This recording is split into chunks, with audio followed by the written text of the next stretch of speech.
responsibility.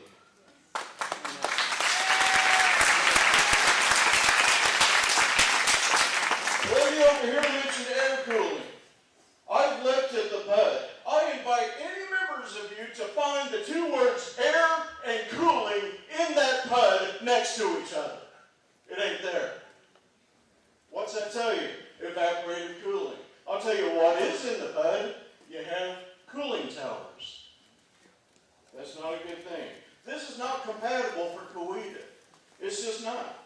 You have two schools in the immediate vicinity. This is agricultural land, and nightly I have about 6 or 7 deer show up in my yard that aren't going to like it there anymore.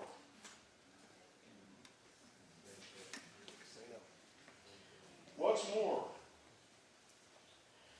We had at the last city council meeting a gentleman that showed up complaining about a nearby business, a concrete plant as a matter of fact, and our city council sat there and acted as though they were impotent to do anything to enforce noise violations. What can we expect about this data center in regards to noise?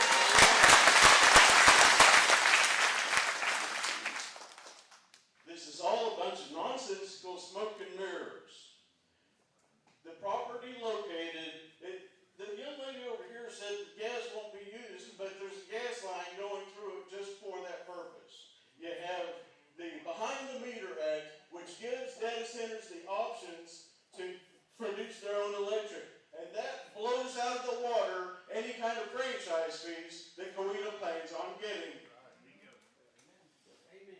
This is nonsensical. The paperwork isn't right. The methodology about introducing it to the people is all wrong. You're going to have traffic problems in the area. And I don't know what the heck y'all are thinking. People do not move to Coweta to be next to a data center.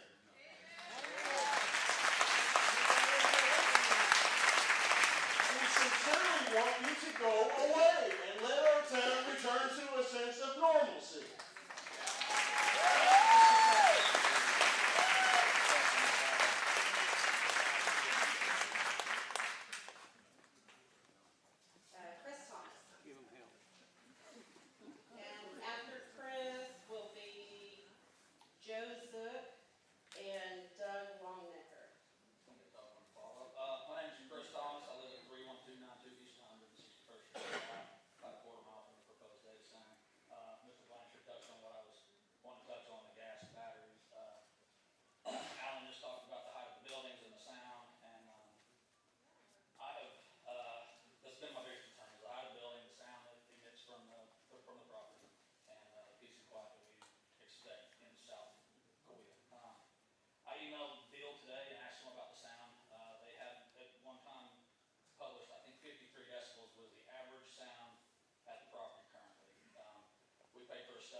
still looking at 70 foot. I believe the attorney representing the Hoppings showed one layout of the property, which was the initial layout that we were all presented back in October or whenever this thing leaked. And they just showed another one. Obviously, it says subject to change. So we really don't know what we're getting. Thank you, Chris.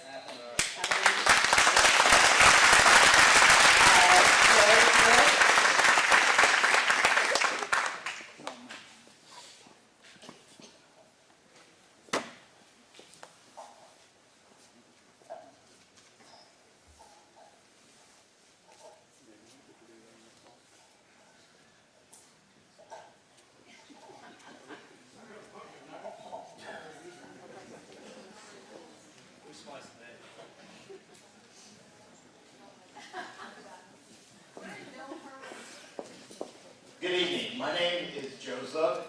I live at 27175 East 123rd Street in Coweta. I don't live near the data center, but the method that has occurred with the talk about the data center when we heard about it in October, it's appalling to think that you can work on a plan for 2 years, tell the public about it in October, have a meeting, public meeting in November, and vote on the zoning change early December. That was the plan. Why is it just coincidence that every community is going through the same accelerated, non-transparent process on these data sets? I bet some of our people are going to Sand Springs tomorrow night. They're having theirs tomorrow night. This is not coincidence. To the presentation itself, thank you, the gentleman that talked about the decibels. Ironically, when I saw that slide, I bring up my cell phone, I go to Grok and I say, is 65 decibels around the clock healthy? It's quite clear, no, it's not healthy. There are things from stress and other health problems that are a problem with that. Well, then I looked at, well, is 55 any better? It is better than 65, but not around the clock. The recommended nighttime decibel level is not to exceed 40%. Ask any AI program, they'll tell you, they'll find the same information. So why do our people making these decisions not know these? Another thing about the presentation, where were the elevation drawings? I kind of want to know what the data center is going to look like from the neighborhood. There was one kind of drawing about that, but how tall were these buildings? The information is lacking. And so, you're not being transparent. It appears like there's lies being told. How are the people of Coweta supposed to trust this process?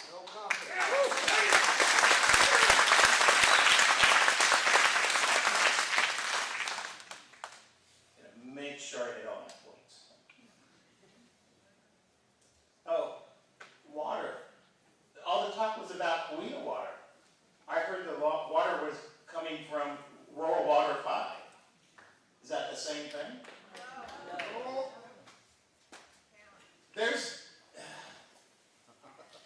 I'm a small businessman. This just smells bad. I wouldn't make decisions on this.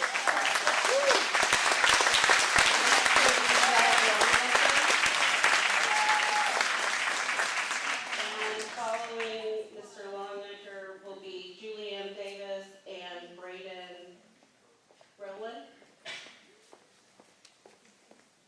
Hello, my name is Doug Longnecker, 23580 East 131st Street, but I do own some property just 2 miles from the data center. So I didn't plan on speaking tonight, but I'll give it a go. First off, procedural change for this meeting only is every bit as shady as the NDAs. This is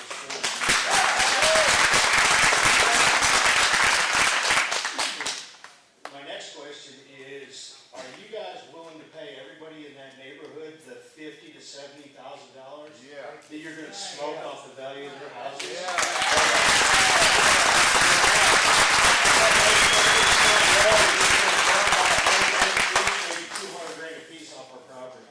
Are you willing to write those checks? Or do you require us to help finance your project? Because that's what it's looking like. Next up is, I just read today that City Crier is, $900,000 shy, because Google can't come through. Mays County is, 40 million shy, is gonna be funded out by the state, because Google's not coming through. This is all smoke and mirrors. None of this money's gonna come to fruition. None of it. Starting to pay their tax replacement or whatever it is we're calling it, but I doubt we're ever going to see any of it. We're going to end up with transmission lines all the way across the area, getting eminent domain because BSO has that stroke. We're already getting a 15% rate increase all across BSO area to support the build out for data centers. I know they say they're going to take care of the infrastructure build out, but so far that has not been proven true. So if we pay 15% so PSO can generate more power for what we currently have, when we build these 20-some data centers around the Tulsa metro area, that's going to add another 20 to 30% to our bills. Residential wise, what's that going to be? Another $50 a month on top of the $25 a month. Business wise, I'm looking at probably another $500–600 a month in addition to this rate increase to help subsidize a data center that I could care less about. Actually, I'm very adamantly against, as much as I am you guys having a procedural change or the city council signing NDAs. Adamant against all of that. Anything forged in the darkness of secrecy has never been a benefit for the citizens that it was forged against.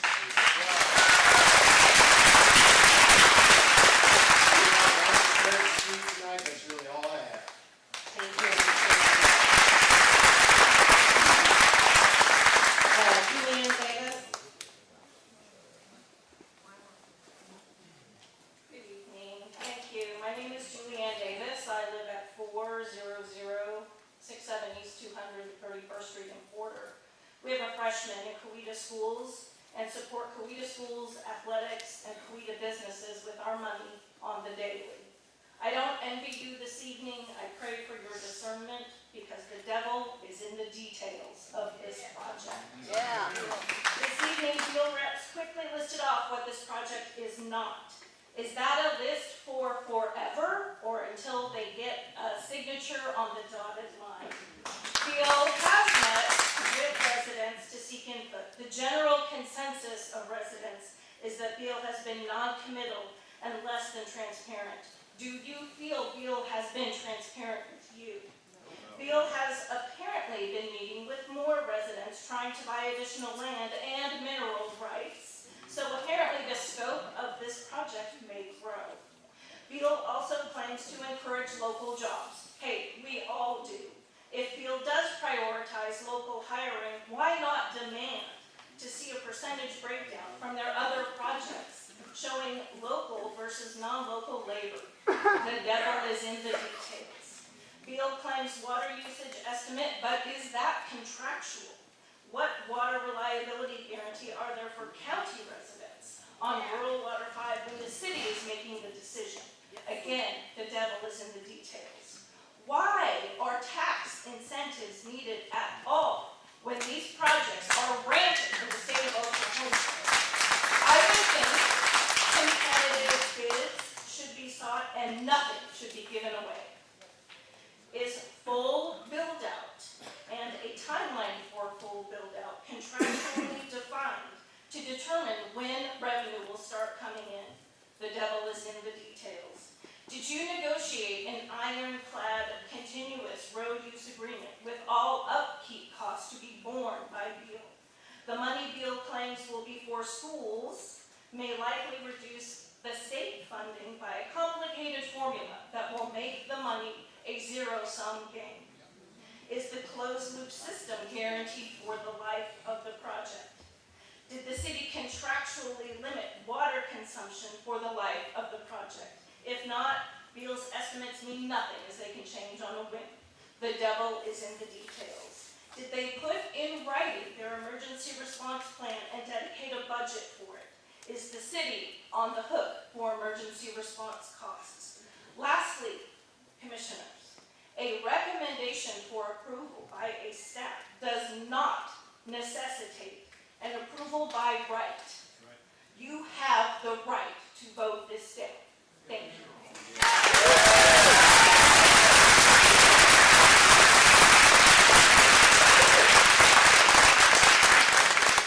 Braden Rowland. And then after Braden will be Eduardo Gutierrez and Jeremy Griffin. Howdy, y'all. My name is Braden Rowland. I live in Broken Arrow, and I'm coming to you as one of the people's sui juris, as seen in the Oklahoma Constitution. I want to start out with the law because a lot of opinion is being spread, but not a lot of law is being said. So I'm going to start with Article 2, Section 1 in the Oklahoma Constitution. All political power, not just a little bit, but all political power is inherent in the people. The government is instituted for their protection, security, benefit, and to promote their general welfare, and they have the right to alter or reform the same whenever the public good may require it. Sounds like that needs to be required. Okay, so I want to move on to a Supreme Court case in 1966, Miranda versus Arizona, where rights are secured by the Constitution. Where rights secured by the Constitution are involved, there can be no rulemaking or legislation which would abrogate them. Sounds like our rights are being violated. Interesting. Okay, so I want to know why public land is being acquired for, like, public land has to be acquired for the principal, which is the people, because it's public, not private. So, I'm wondering why you guys are not asking the people in a vote why they're not deciding if they want to do this or not. Okay, interesting.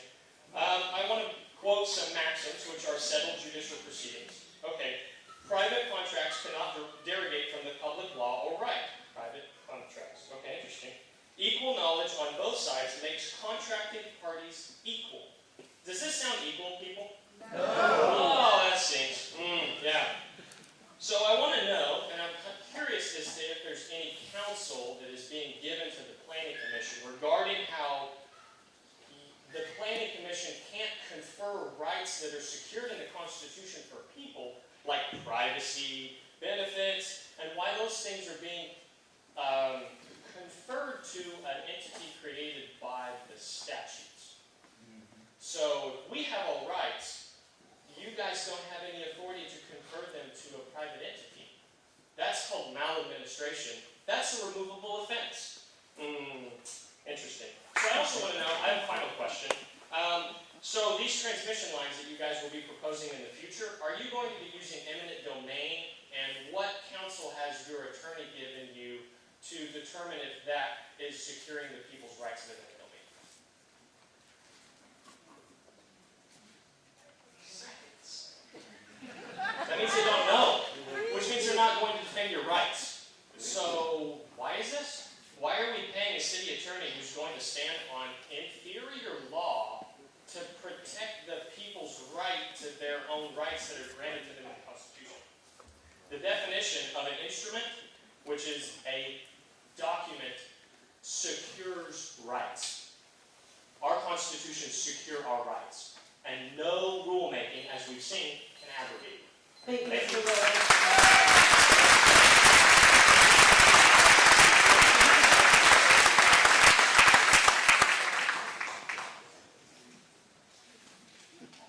Eduardo Gutierrez.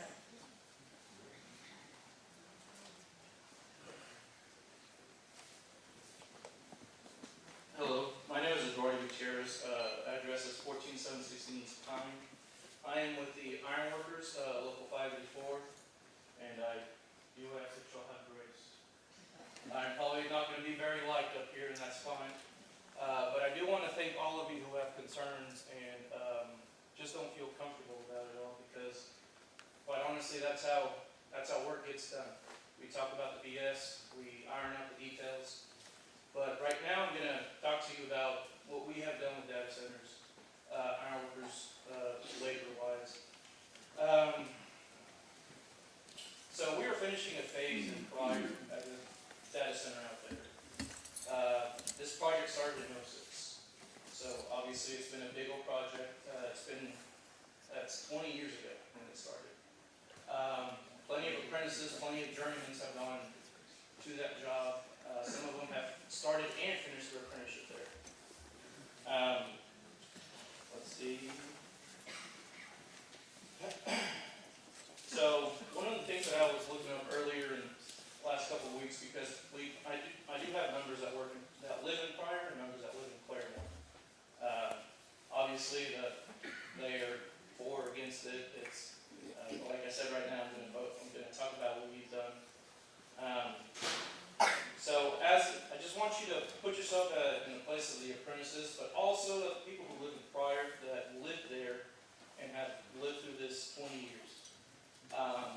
Their property taxes their property value has gone up. The Pryor public schools, I mean, they don't really depend on government funding. It is paid by the entity out there, who is Google. Don't know who it is out here. But yeah, that's, again, sorry to be the devil's advocate here, but that's all I got.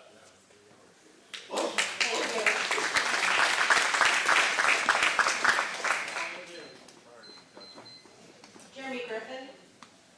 And then following Jeremy will be Eric Lindley and Leon Newton.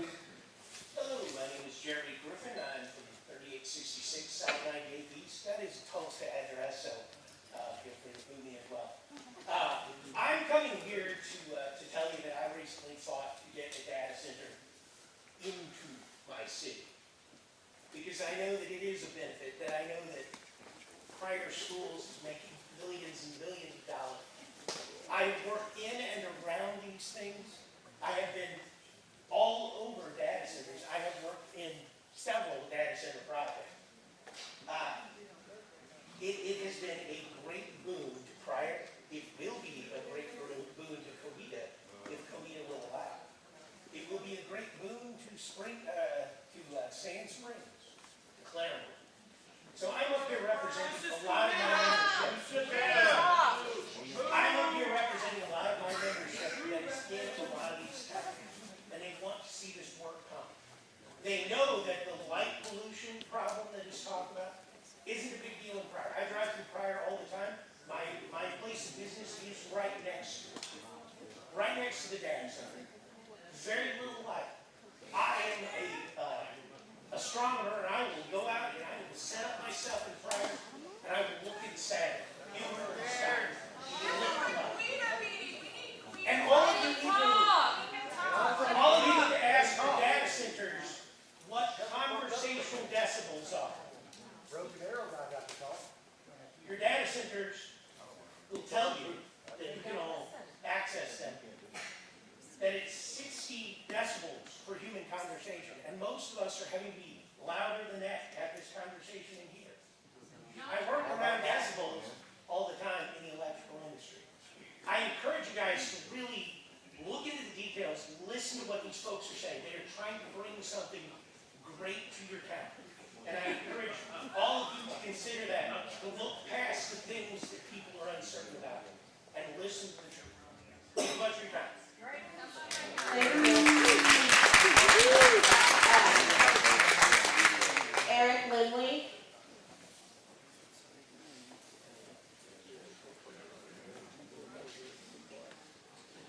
My name is Eric Lindley. I live at 1012 North Story, Wagner, Oklahoma. And I'm also the business manager for Ironworkers Local 584. I represent a little over 500 working members in Ironworkers, many that live here in Coweta. And I know the rumors, or everybody's been talking tonight about Beal Lyman, being non-transparent and all that. I did help work on their data center in Tulsa. And I can tell you right now from my personal experience, these people did not lie to me. They told me they would have a local workforce, local contractors, and one of our largest signatory contractors in Tulsa, Oklahoma, has the contract on their buildings in Tulsa. Our workers from Tulsa, from Coweta, from Wagner, I live in Wagner, they will all be working at the Tulsa facility. And I mean, it's not a lie. I was skeptical at first too. Didn't believe them, had, meetings with them, everything else. It's come to be the truth. So the money, the workers, all that will become the truth. So, I mean, I strongly urge you guys to stop and look at what they're saying, because they're not lying. It's my personal experience. Jobs like this is gonna give probably 50 members jobs, for years. We've got an apprenticeship, it's a 3-year program. They can start the apprenticeship and end the apprenticeship and become a journeyman right here in Coweta. These are people that live here in Coweta. I mean, they can do that and give them a good job opportunity, a good career to where they can stay here and not have to move out of state, not have to move somewhere else to work. Okay, I mean, these are permanent jobs. Construction working is not a temporary job. I've been on my temporary job 34 years now. It's not temporary. These jobs are important. They're important to myself. They're important to my members. They're important to every other trade out here. And we need to think about those people. Your downtown businesses they're ready. You got all the construction workers. They're going to buy gas here. They're going to stop and get a donut. They're going to go into the cafe for lunch. That money means something to those businesses. I mean, that Coweta needs it. I live in Wagner. Come to Wagner, buy land. Trust me. Hell yeah.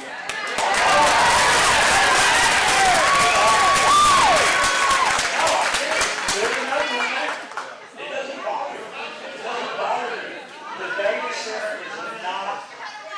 center is not the devil. It's not that. They're not going to hurt anything. The pollution is gone. It's extra. The water usage is extra. Thank you.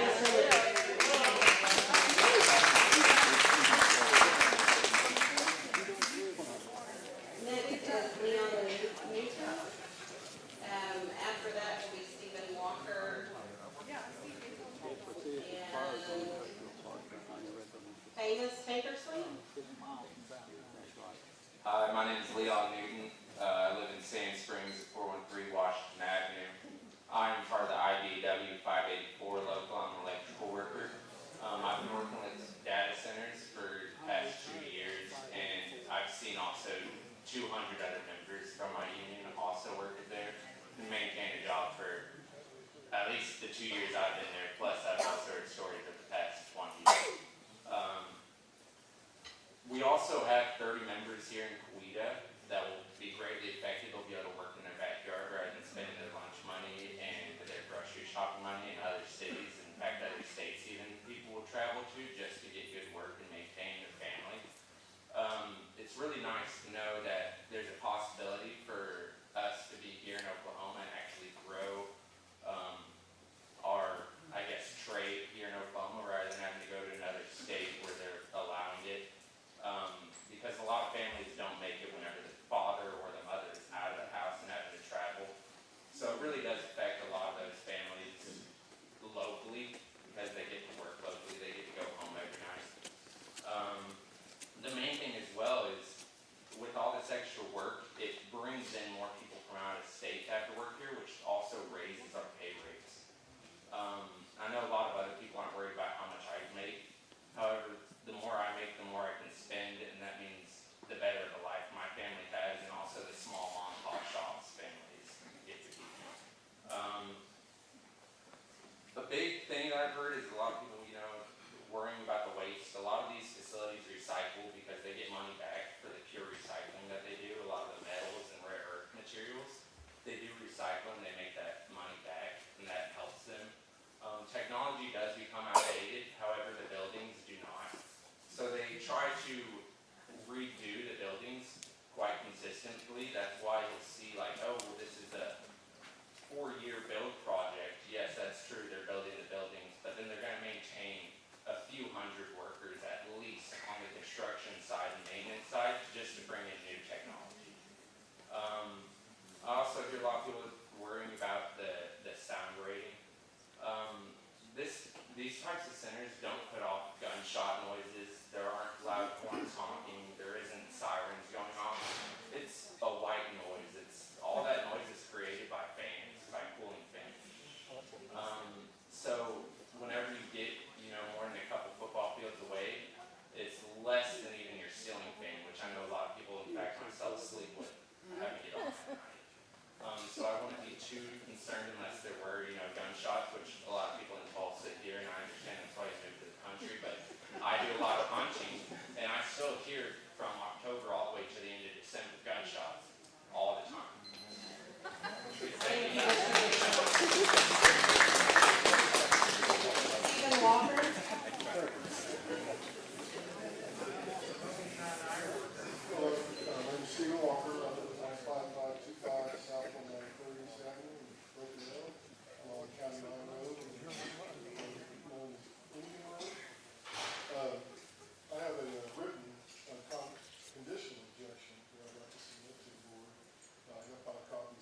consequential damages or problems that come with construction phases of this data center.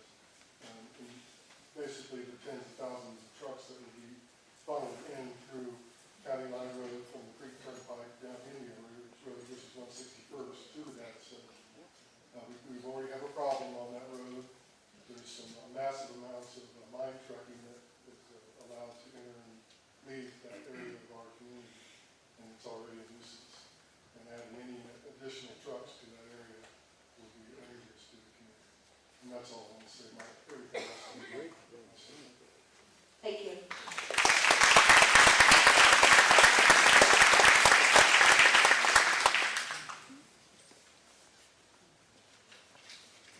Famous Tankersley. And after that will be Justin Phelan, and Carrie Eddy.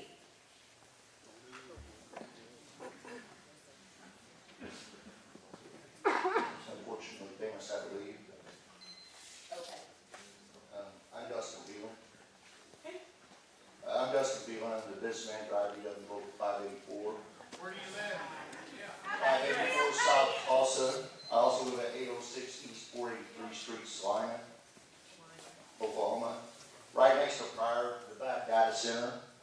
That's a place where there's opportunity. People aren't scared. People aren't scared of change. They're not scared of opportunity. They got $1 billion budget at their school, Pryor, Oklahoma. I also ate lunch today across from the data center.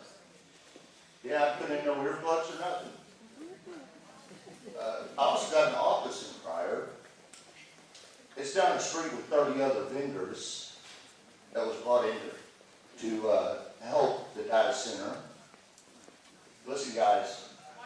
Listen, this is good for this community. This is good for this community. I'm telling you this. More businesses, just dream up a business, it will work here. It will work here. Dream one up. You don't want one, but you're not everybody. No, this is opportunity. This is opportunity for everyone. You guys all got your land, you got your jobs. We want jobs, we want opportunity. And we're going to do it. We're going to have order here, guys. We will train a person. You need to control your comments while someone else is speaking. We will train a person from the start to the finisher that will get a career.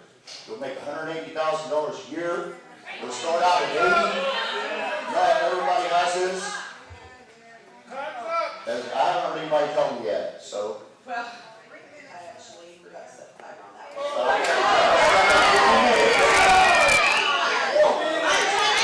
I'm taking your word for you, ma'am. But, I'm sorry, your time is over. thank you guys.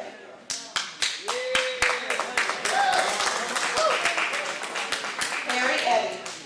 Where's the unions at? We're right here. Yeah, of course you are. You don't live here. Yeah, we do. I represent I'm 31 Carrie Eddy. members from here. I live at 27691 East 119th Street South here in Coweta, Oklahoma. I value the importance of preserving God's land, as it is not something that can be replaced. However, when His land can be used in a way to benefit our kids and or our community, I believe it deserves a consideration. I'm a 31-year veteran teacher with having a few years left before I retire. Our 4-year-old will be attending in Coweta Public Schools. Like many, I am familiar with Oklahoma's education statistics.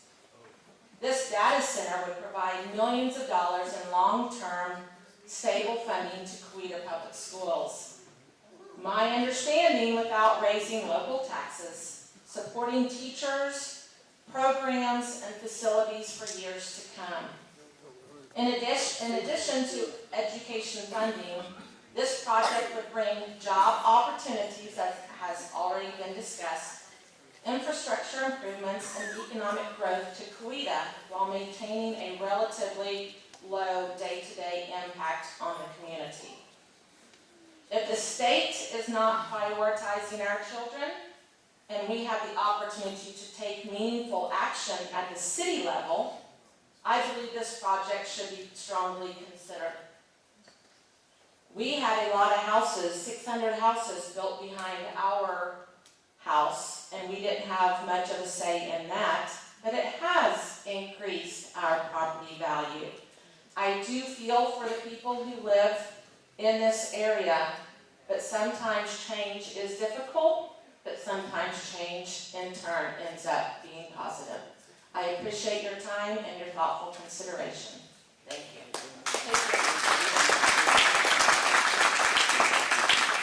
Next up is Kim Kirk, and following Kim will be Rodrigo Rojas and Kathy Foster.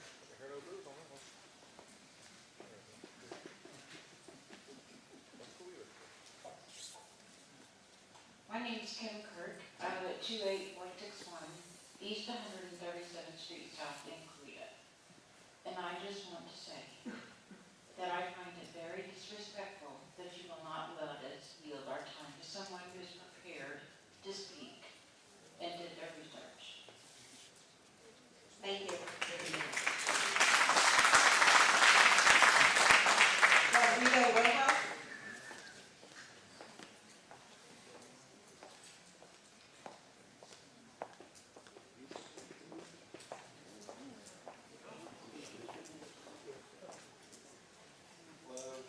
Good evening.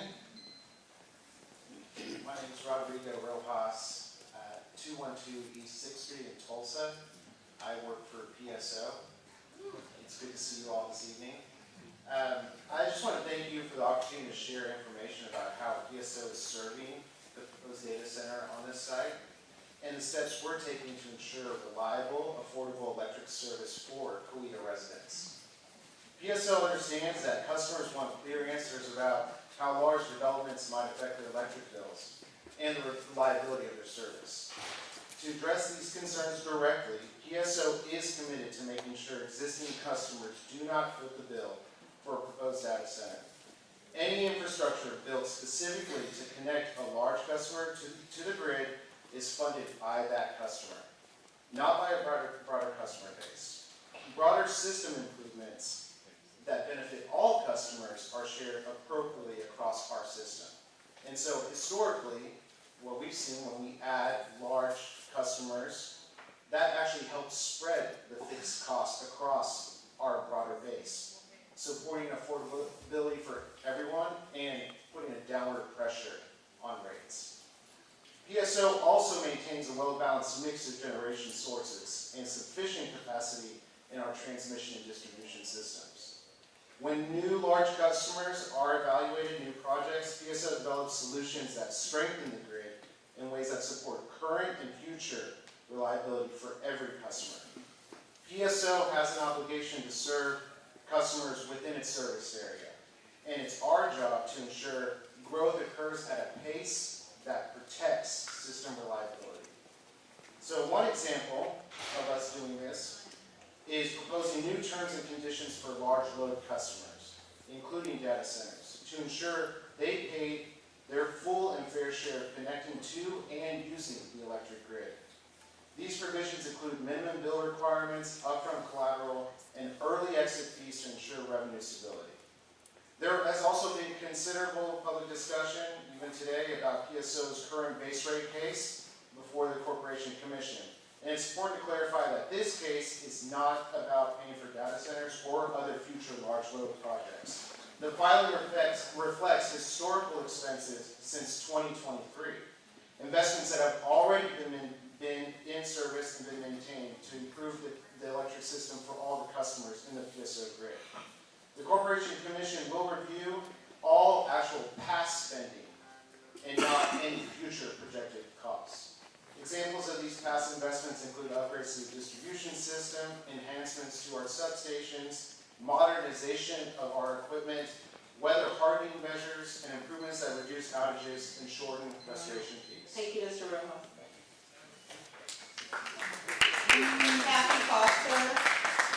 And following Kathy will be Melanie Lander and David Kosa. 79 East 54th Street.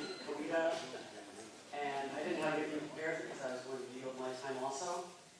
However, I don't think anybody has said anything about the location.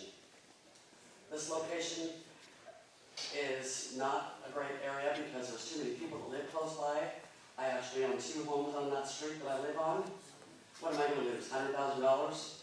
That's my retirement homes, you know, the rentals. You know, what about the people that live right next door? Maybe a couple $100,000, 2, 3, 400,000. I guess that's okay with all you. You know, so I don't care about all the workers. Yeah, they all need jobs. There's a good thing to learn on the job training and everything. But when it comes at a cost to people, this is coming at a cost to the people who live in that area. I'm not even going to be able to get off, go on to 51B or the other corner during the mornings when I'm taking my grandkids to school. I can't get over there sometimes now on 51B. Can you imagine hundreds of more trucks going by? I sit up on the back patio. I can hear the trucks every day, but that's normal. Do I want to hear 200 more in the morning? Probably not. The trucks going down Main Street, yeah, maybe there will be a few people that go out there for lunch. However, the town people are not going to be going downtown because they're not going to be finding parking. They're not going to be able to get out when they do find a parking place. Sometimes it's difficult now. You know, you back up, you just kind of take your life in your own hands if somebody's going to hit you or not.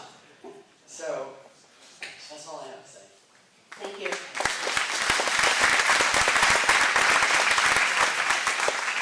Melanie Lander.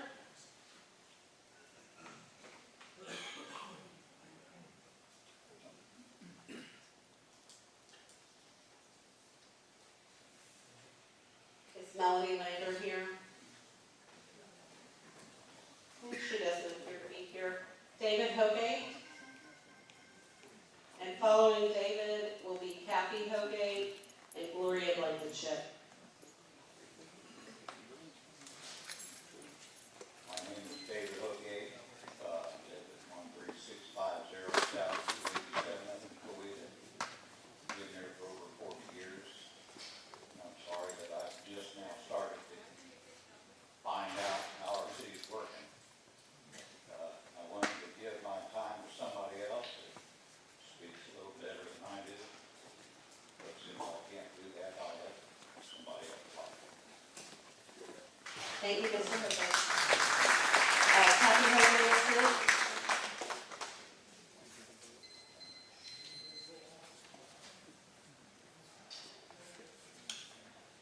My name is Coweta, 13650 South 287 East Avenue, Coweta. I'm not a speaker, I'm not a radical, let's fight the city, but in my heart I felt like I needed to join that group and say no. There's just too many things and people, and I guess I'm gonna just focus real on my 3 little minutes on the people. I've gone out, talked to people, knocked on doors, and it has just broke my heart. We have some people that we've found, they have been in that area probably over 40 years. They have sweet farms, they grow food, they have animals. They plan to retire there, and soon I think they are going to have to retire and maybe move. Because the noise, the pollution, just the construction alone will probably do a lot of effects on their animals, in them, they being older. I found another lady and her husband, he's fighting a real serious disease. Pretty soon he won't know who's who. But he'll sit out on the patio and look out on the land. They watch deer be born there. They've seen animals come through. They won't have that anymore. He's going to sit out there and breathe in the construction smoke and dirt. Just to name a couple people. And it just breaks my heart. I know there's only, maybe 50 people in that 300, but then the rest of us that have been here, and it's been over 40 years for us, it's going to disrupt like they say, our traffic, our water, we may not be rural 5, but we still need water, and if water goes down, who is going to get the water when it's low? Is it gonna be Bill, or will it be the citizens? Just couple simple things like water, silence to sleep with. There's just so many little details that you probably haven't thought of, but we have. And we really, as a group and the citizens, we really don't want this here. It's great to have a building like that, and it's turning into, we'll need data centers, but not right at the edge of town, and not so close to downtown, and not so close to people that plan to live rolling lives. Thank you. Thank you.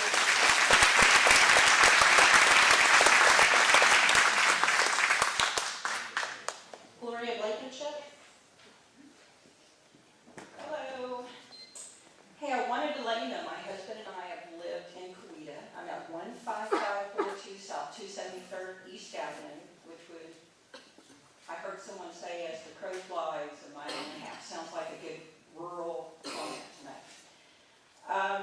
You know, we moved into Coweta in 1997, raised 4 kids here, and we love this town. We moved from Broken Arrow and from Tulsa before that. And we own 21 acres that we absolutely love. I also taught school in Broken Arrow for 30 plus years, starting in 1992. And I will tell you, I saw so many initiatives come down the pike. Everybody was going to fix the schools. As a matter of fact, we wouldn't even be hearing about $117 million in the next 25 years if the lottery system really did what it was supposed to do.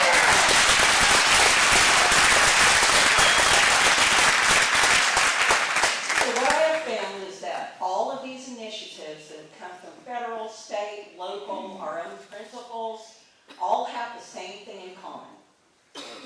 Short-term goals to benefit the people who are in office at that moment.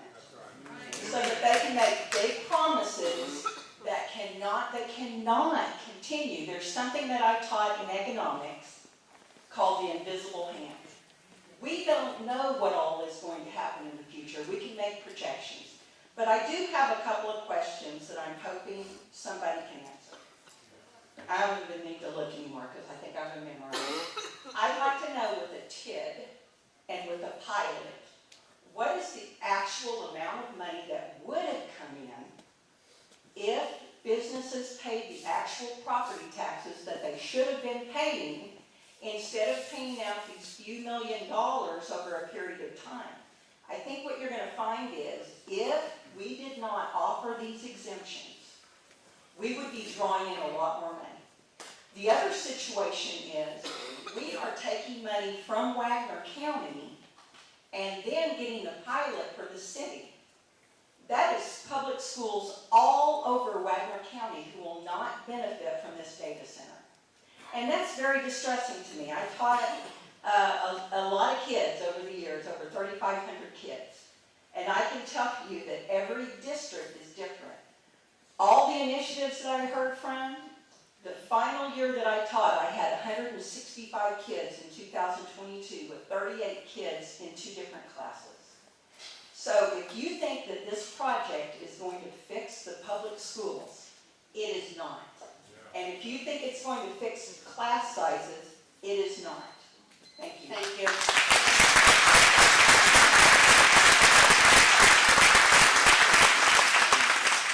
Curtis Rothrock, and after Curtis will be Jimmy Rothrock and Jackie Prather. Yes, my name is Curtis Rothrock. I live at 33991 East 158th Street South in Porter, Oklahoma, about 2 miles that way. It is difficult to get a man to understand something when the salary depends on not understanding it. Thank you for the room full of scrubs here. We've heard their repeat themselves. We're not allowed to repeat what they have.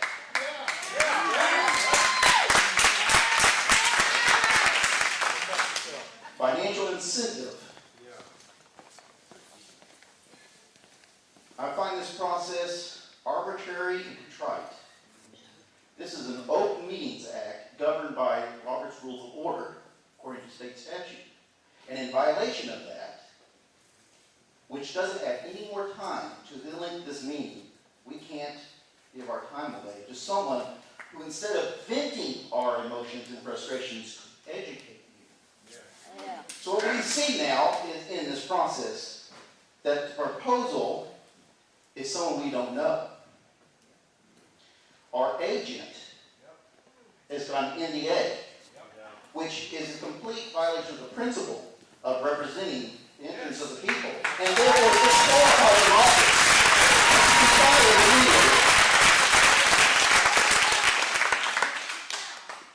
So the only thing I've learned here is this is just a meeting for us to vent, but not to inform you, because the people who actually could inform you, you're limited to 3 minutes.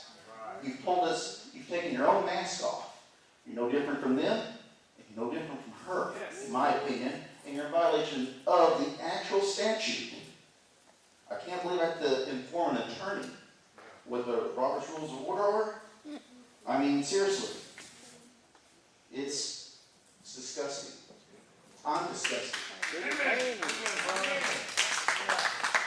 We come here in good faith to actually educate you and have a conversation.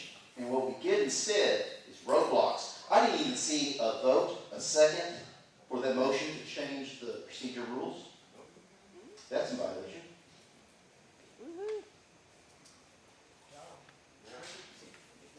We're looking at you. We're watching you right in your face. And you're doing this to us, but you still care.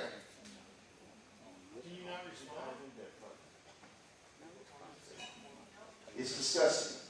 I'm disgusted. I came here in good faith.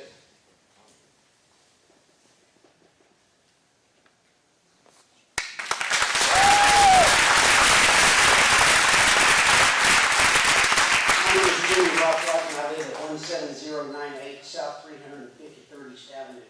So this project is scaled as a hyperscale data center.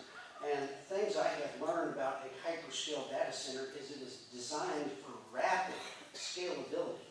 So to meet an extremely rising demand. So if it is going to have rapid scalability, characterized by immense size, significant power consumption, and sophisticated cooling systems, then where are they going to get the aforementioned land for that? Well, if you look at their maps, there is large tracts of land surrounding this very closely. Do they have buy-sale agreements with other landowners surrounding this that we don't know about yet because of NDAs? Or do we plan on just coming in and doing eminent domain and condemning those properties? How are we going to get that land? Where's it going to come from? Why is Beal going around to surrounding landowners and asking them to purchase their mineral rights? To what end and to what purpose? What about construction noise abatement? I hear you all talk about your noise abatement in the PUD, and I read that. So it is a 65 decibel noise level average over a 1 hour period. So y'all could make 120 decibels of noise for, say, 30 minutes and then none for, say, 30 minutes and still pass. So how do you deal with that? How do you deal with emergency conditions? And then what about, it says that there is absolutely no noise abatement or even hours of operation for construction. But you're going to start construction probably at 4 in the morning if I had to guess, while all these nice neighbors are sleeping. Also, when I look at the PUD and I look at the city zoning code, the city zoning code for light industrial says that buildings shall not exceed 40 feet. And it gives no specifications for a variance on that. Yet in the PUD it says they want 50 foot for their buildings with an additional 20 feet for non-occupied structures above and beyond that. So that doesn't meet the zoning requirements. Also in the zoning, it says that if it abuts a residential zone area, that it would have to have screening fences and or walls. There are none of those in the PUD. I get that they're going to do vegetation. I get that they're going to do a big setback, but that doesn't put a screening wall up.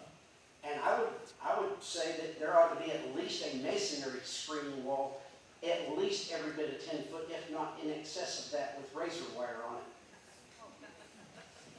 Amen. And it ought to be made aesthetically pleasing for the neighbors. So, per your own zoning code, I know that the staff says this fits within the zoning regulations and rules, but when I look at the Thank zoning you. regulations and rules, this does not fit your own rules. Jackie, Your own rules.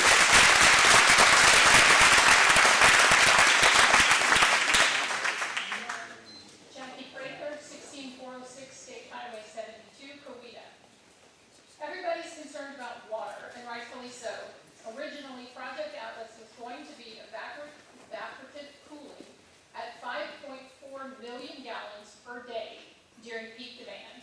Now, after 17 months of planning, Beal has switched it up to air-cooled. First of all, air-cooled uses significantly more power than evaporation, and there's simply not enough energy on the grid or coming to the grid to make that work. Ask the Corporation Commission. It was a 400 megawatt data center when they said it was evaporative cooling, and now that it's air-cooled, it's still 400 megawatt. That doesn't make sense. Secondly, an air-cooled system is not going to work in northeast Oklahoma due to our heat and, most importantly, our humidity. The exterior humidity at a data center is a limiting factor for air-cooled systems. Don't believe me? Then why is Google and Fryer in evaporative cooling? Why are Project Anthem and Clydesdale, both under construction, going to be evaporative cooled? Google and Fryer uses nearly 900 million gallons of water last year alone, and Anthem is projected to use nearly 3 million gallons, and Clydesdale is spec'd at more than 7 million gallons per day. All evaporative cooled data centers. Air-cooled is not going to work at 400 megawatts for the size of this operation. If you still have doubts, read the PUD. Look at all the water-related infrastructure that's allowed with Project Atlas. That's specifically designed for evaporative cooling systems. It is not going to be 15 to 20,000 gallons per day. It's 5.4 million. They are flat out telling you what they're going to do. Sometimes you do have to read between the lines, but sometimes it's in plain English. I hope the council can see that, and I hope the community knows they're being fed a pack of lies. Yep. Now, all that being said, I came prepared to yield my time like so many others here. You didn't allow that, and that's fine. We worked it out. But now you're going to hear from me, because I don't have anything to read. But I don't know how many of you live in town. You've probably never been to the country. I don't know how many hunters we have out here, because that's what people do. But you know what? I live across the street from where this is going to be. I have property on the creek, right across the creek from this, and I can tell you that 3 nights ago, I had 4 bucks, 6 does, mamas and babies. Thank you. Think of the deer. Thank you very much. And our last speaker or citizen tonight will be Stephen Walker. Our last paper that I have is Stephen Walker. I had turned in a paper as well. My name is Joshua Taylor. I'm so sorry. Hang on, I may have some more. I greatly apologize. I do have a stack over here.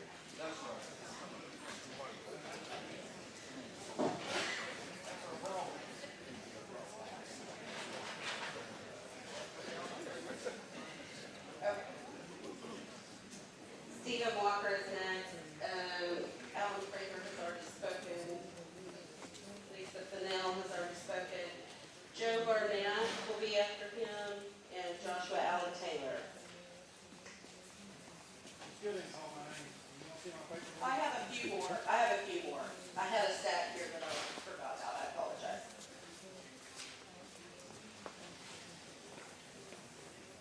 Is Stephen Walker here?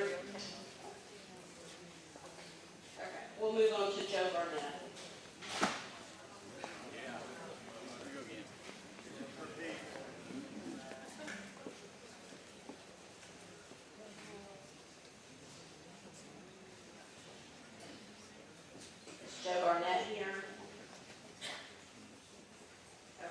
We'll move on to Joshua Taylor.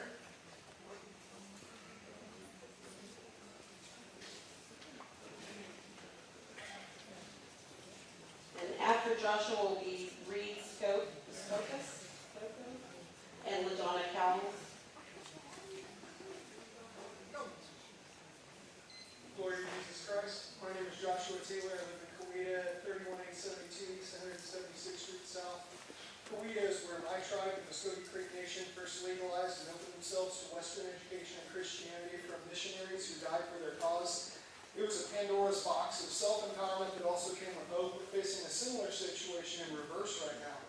Everything this data center supports is integrated with AI. AI promises to solve all of our problems and at the same time promises to overrun us, very much like the image of sin itself.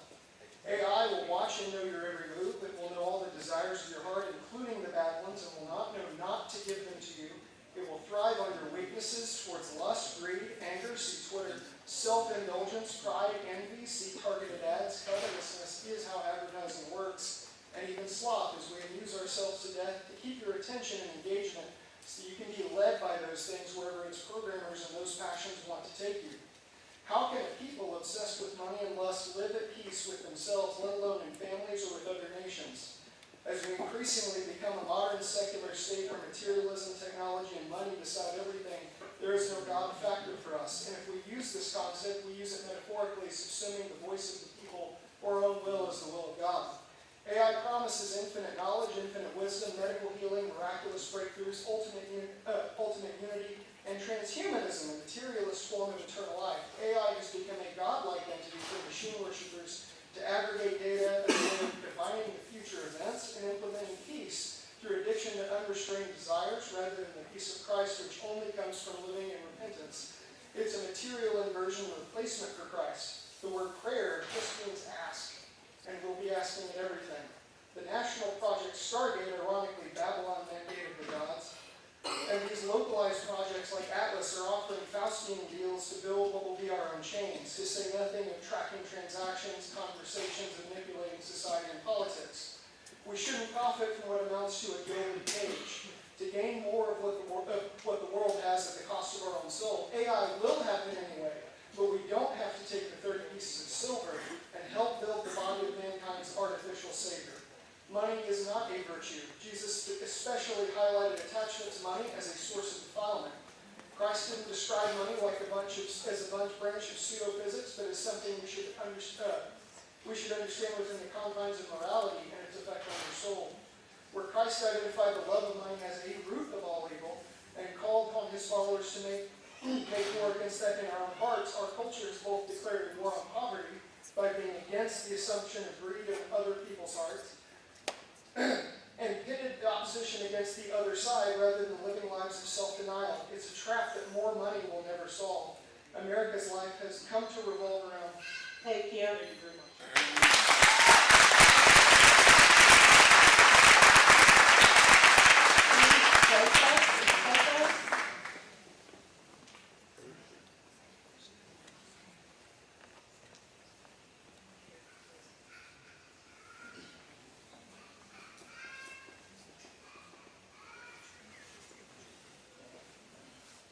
My name is Reed Scopus. I live at 204 West Macon Street in Coweta.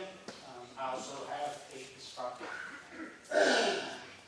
that backs up.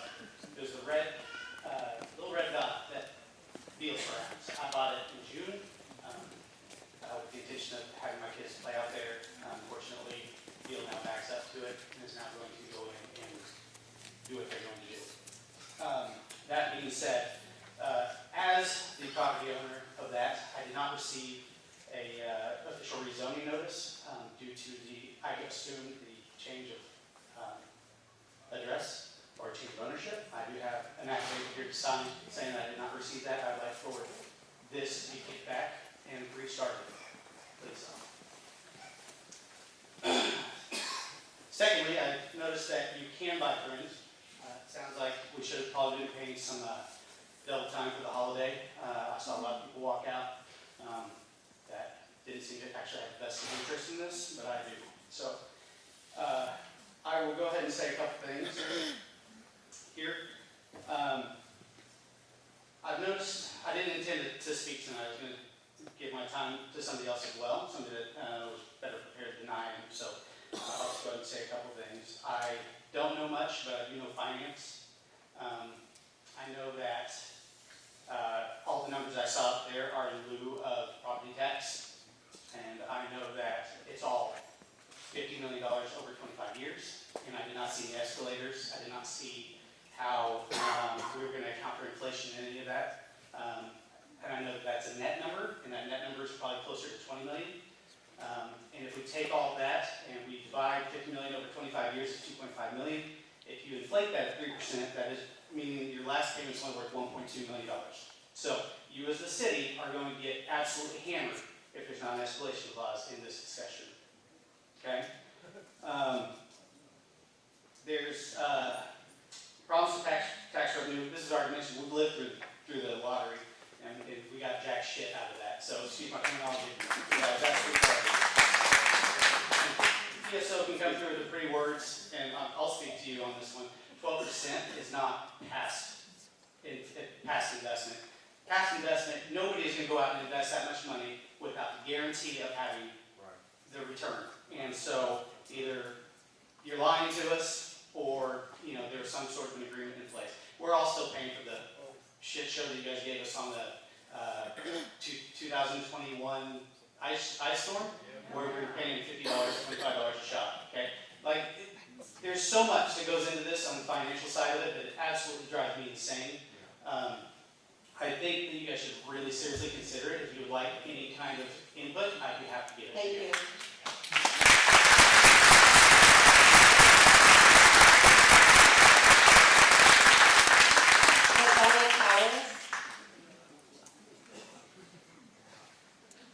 Is LaDonna Cowles here?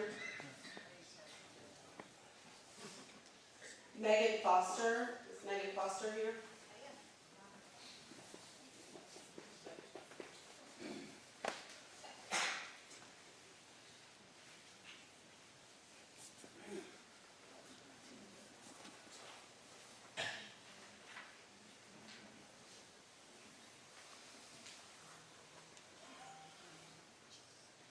My name is Megan Foster, and I live at 16148 South 327th, and I've lived in Coweta almost my entire life. Moved back here about 4 years ago, and we hope to retire here. We hope. Okay, sorry. They say that 65 decibels is people talking in a cafe or light traffic on Bumpy Road. But that's rolling down your window and going 65. And it's 2 cows mooing your ear at the same time. And it's the tree frog serenading my ears in July. They say it's only 300 acres, which is a small farm, and then some. That's 2.5 Tulsa zoos. That's 100 Roland parks. And that's 44 inches of rain turning into 3.596 billion gallons of water washing their corruption into the Coweta Creek every year. It's $1 to $3 million, but that's what Coweta's grown on its own in 4 years. And $3 million for the school is less than 6% of the last bond measure that we passed to fund. It's about $600 a year added to your utility bills and a 5% increase in your property taxes, and who knows what on your home insurance. Those 35 jobs in the first phase, that's heavy construction traffic through at least 3 school zones. That's within 2 miles of 3,400 Coweta students sitting in class learning about how America is free and the government is by the people, for the people, while their oppression is getting built down the road. And you guys want to talk about Google? Well, Google got their money from the state. They get rebates from that. It's known now. So they're not going to bring in what they think they're going to get. We're not going to be able to use this to save our schools. We're not going to be using this to save our city. It's just going to drain it, and it's just going to hurt us in the long run. And that's all I got.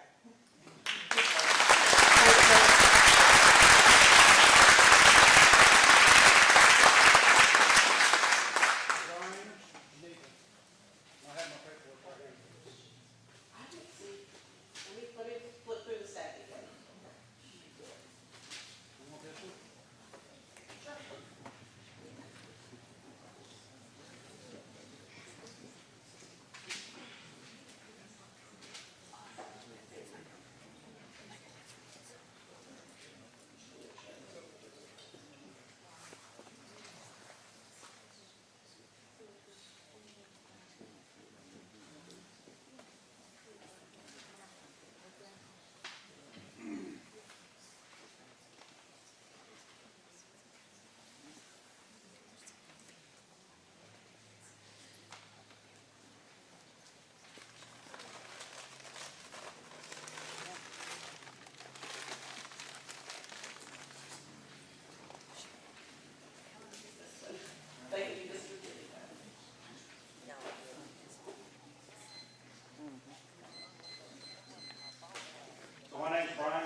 what I should like across the fence from our land and how it's gonna devalue our property, it's good for us.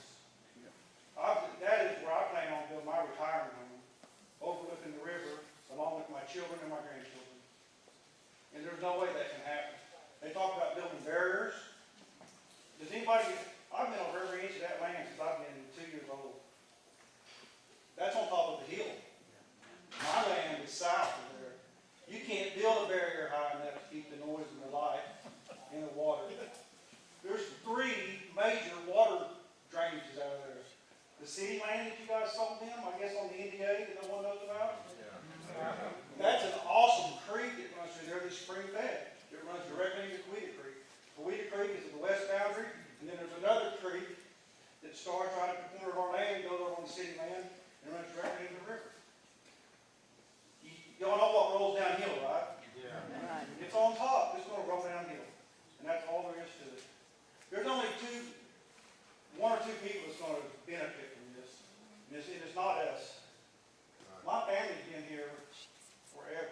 5 generations on both sides. And that's no BS. 5 generations. My grandfather was an old stringer, the American Legion poacher named after him. My dad, Bob Geneva, gave you guys, or negotiated you guys, the easement that you have that you drive into the city water facility and the animal control. We've always done what was right for Coweta, because it's the thing to do. I even coached here during the 90s and early 2000s. Won the first and only state championship of baseball. 200 up in softball. I know what it means to be invested in this community. And this ain't it. I mean, good grief.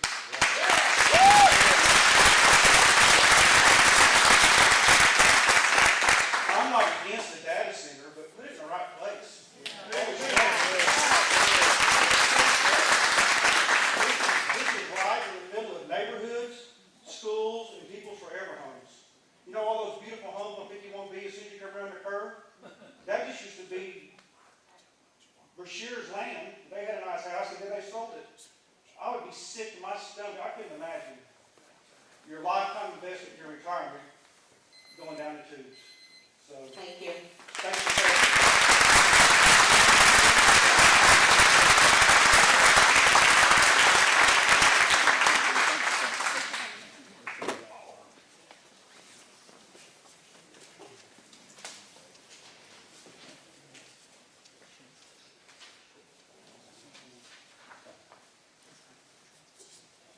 Couldn't say it. My name is Billy Embry. I live at 16002 South 295th. I can throw a baseball and hit the land. I served 20 years in the military, so everybody in this room would have a right to speak their opinion. Thank you for your service. Now, that's not why I'm saying it. But at the same time, I don't expect people to sit in this room and lie to our community or tell the little fib. We have a company in here that wants to bring a project to our community. They're promising the world. They want you to believe that unicorns exist.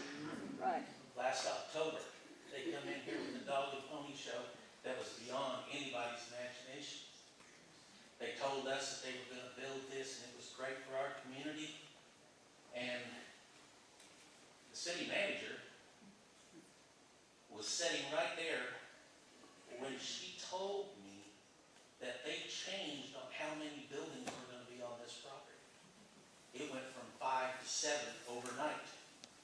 We've seen with other construction of data centers, one in Indiana, where they changed the power stations, the diesel engines, from 36 to 179 overnight. Every time one of these are built, what is happening is changing during the construction. They want access to 279, which is the road that goes past the school, into our neighborhood, and then into the land. So PSO can go in and keep their maintenance up. Well, the city manager and 2 city councilmen in October at the Dog and Pony Show said that that didn't need to happen. That needed to come in through 289.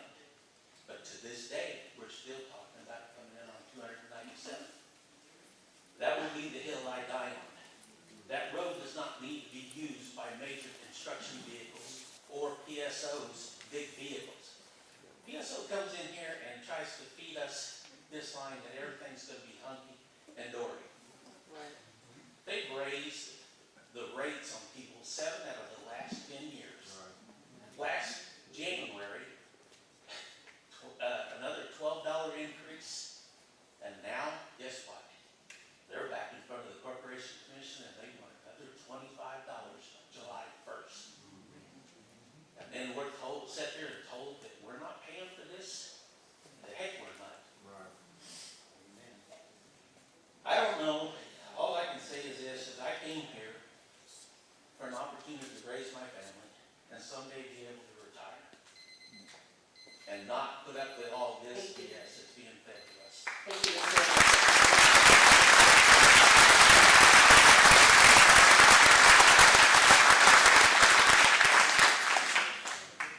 Is there anyone else in the audience that turned a form in ahead of the meeting that has not had the opportunity to speak? Okay, that's our last speaker.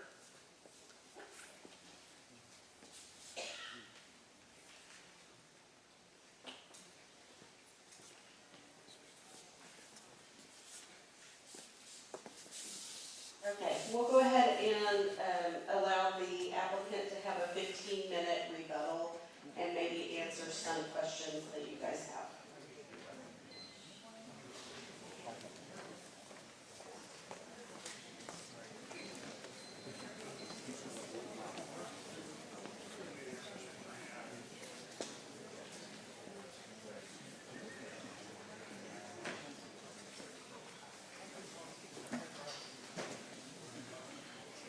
Can you guys hear me okay?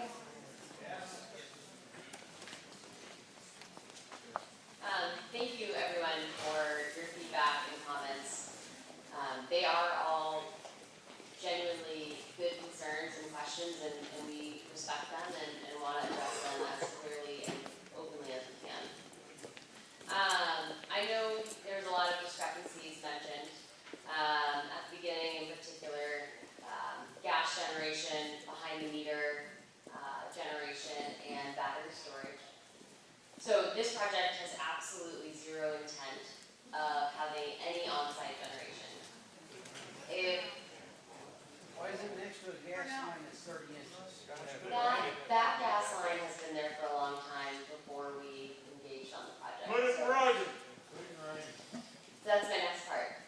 We are very happy to work with Planning Commission and City Council to adjust that language so that the public feels comfortable and secure that there will be no on-site generation. We have absolutely no problem with changing that language to firm that up and make that true.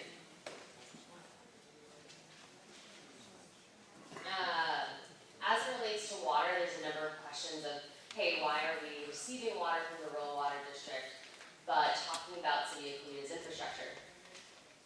We are receiving water from the rural water district because that's the service territory in which the project is placed. But we learned from the community that the water infrastructure is a major issue and that funding water projects is a real struggle. It's a budget line item that is regularly every year looked over. There are these big projects that can't be funded and they just get pushed to the next year. So as part of a community commitment, in a contract called the development agreement, we want to fund fixing the water system, even though we're not using it. It's just a community commitment to give back. Is that not a bribe? That's a bribe. That's a bribe. Well, write that down. And so there's no confusion though that we are receiving water from the rural water district, not the City of Coweta. Sounds like. In addition to that, there are questions about whether we would receive water over residences. There's no priority agreement. In order for us to receive water at a particular capacity, that is also a contractual agreement with the rural water district. So what we have done with them over the last year or so is review a number of different water quantities. That's where the 5.4 MPD that was made public that the rural water district openly shared. We are very comfortable with them sharing all of the research that we've done with them, the studies that we've done with them. Why'd you ask for NDA? We do not have an NDA with the Rural Water District. They told you no. So, the reason why we look at different water quantities is we just need to understand what the system can handle. In some places, it's more efficient, power-wise, to use water than it is to go air-cooled. And in some situations, it doesn't work. And so that's what we do. We study multiple different solutions and then figure out what's the best one. What's the That cheapest? incorporates community feedback as well. Ultimately, that's where we landed on air-cooled. And with air-cooled, yes, there are still cooling towers on top of the building in HVAC. So that is not a discrepancy there. Put it in writing. It's, Air-cool's not in PUD. that's not a land use. Can the government determine land use? Another question that was had is, does this increase the power because we're going air-cooled? No, it does not increase the power. So going back to contractual obligations, we are sticking to and have a contract with PSO for 400 megawatts. Because we go air-cooled, that just means we have less computing capacity and we take that hit. But we cannot exceed 400 megawatts. Does your end user know that? Are you gonna have less computing capacity? Yes.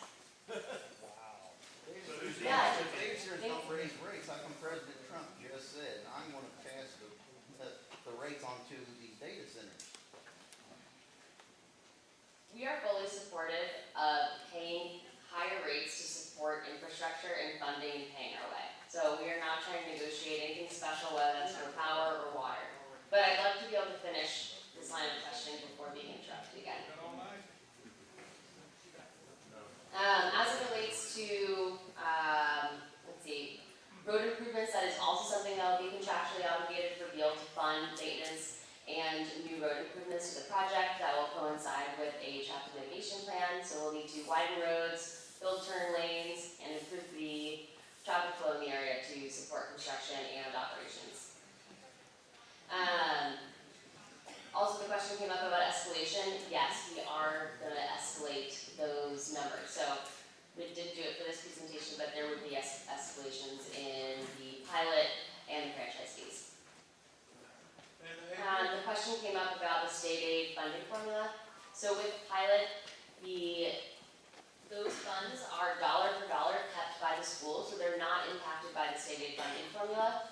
If we had gone traditional ad valorem tax, yes, they would probably be getting 15 cents on the dollar for every new increase in basis that they would get. So this is a far better deal for the school system because they're getting to keep every dollar of the pilot, which they wouldn't have been able to for the ad valorem tax.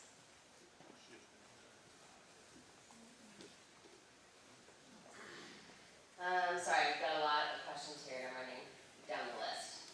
You mentioned battery. You never talked about it. We will make sure that is very clear in the NDA, or excuse me.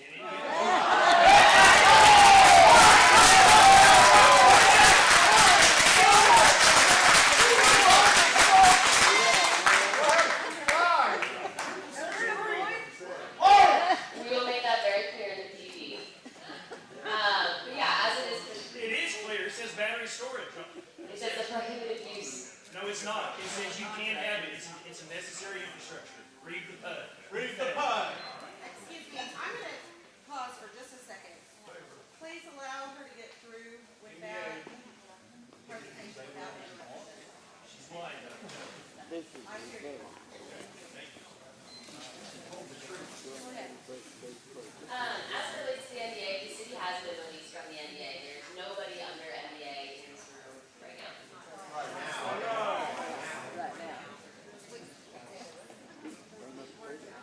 I think that covers broadly a lot of the questions. We'd like to open it up now to planning commission. If you guys have any questions, we'd be happy to answer them. What about eminent domain? What about additional expansion on other adjacent properties, because there are several large landowners surrounding that property? Yeah, Beal does not have eminent domain rights. That's not something private. DSO does. DSO does. How about Crawford does? Classified critical infrastructure, not that. Did you look at other locations? None of the principals in Blue have our principals in AEP. It's not beneficially agreeable. Madam Chair, at this time, I think that you've heard from the public, you've heard the rebuttal from the applicant. I think it's appropriate unless you have, you can certainly discuss it with anybody else here. You close public hearing and have your own discussion. Does Bill have anything they'd like to add for the remainder of their time? I think we're all set, thank you. One question, just one. Yes. How do you propose on building something high enough to limit the noise, the light, the water out to the south? So that is the high ground, way high ground. How can you possibly build something like that? So the berms are on the northern side. No, on the south, what are you gonna do on the south? Yeah, I understand. So, as it relates to the sound, we run sound models against the building layouts. And so those sound models have to meet the limits that are set in the PUD. So that would be for like the generator testing, which is the same thing as like your backup generators for our hospital. That's where we get that 65 decibels. And then operating is at 50 to 55. So y'all don't have any plans to build anything on the south side? We do have heavy vegetation, 100 feet back, on that south side, but no, there's a topography difference that we can't build the berm down there. Put it around what it's for. Do you have anything else you'd like to add, applicant? You mentioned water runoff to the south. We have detention, dry detention on site. They'll discharge normally into the. Well, I will be keeping track of that, because we have springs that run out, below the hill on our land. And I'm taking water samples now, and I'll take them from now on, because that is nothing but spring-fed creeks and springs that just run out of the ground. So I hope y'all do a good job. Understood. We're also regulated by the state for that as well. Will you send residents water testing sample kits then, that are living nearby? And you pay for it and send it to those residents?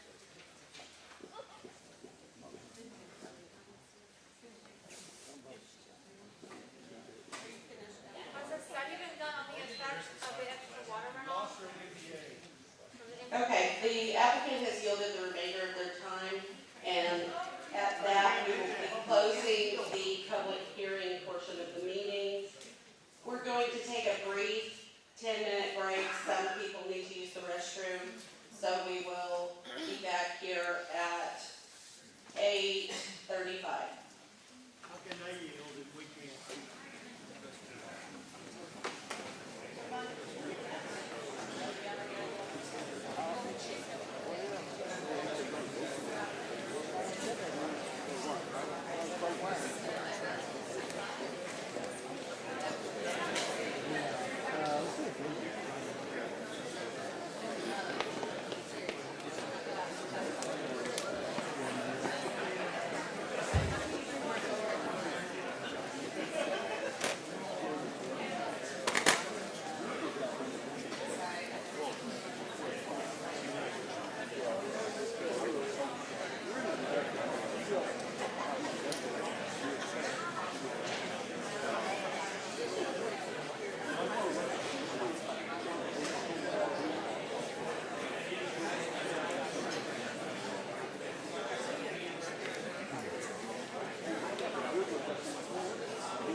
What station are you with?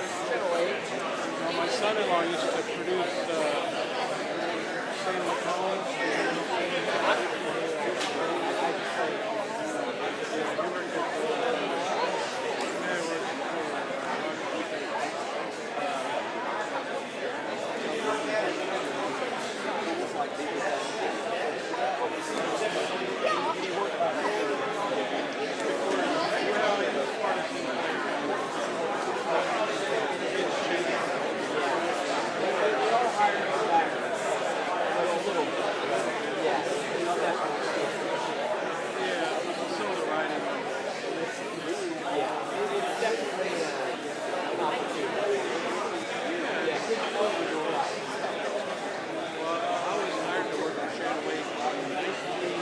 San Francisco.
Okay, if everybody can start taking their seats, we're gonna resume the meeting.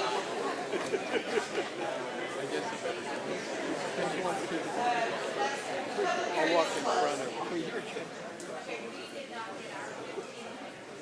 It's not in the procedures. What's yours? Yes. So did everybody hear that? We got here last 15 minutes and we did not.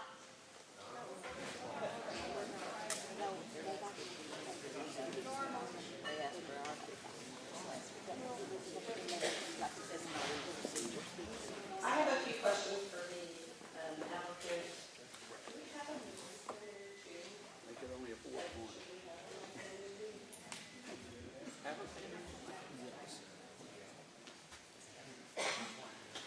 Or did you throw in a technology stick? Let's see here.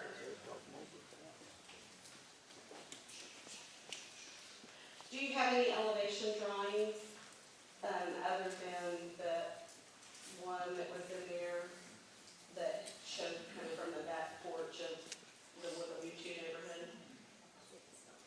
Can you hear me?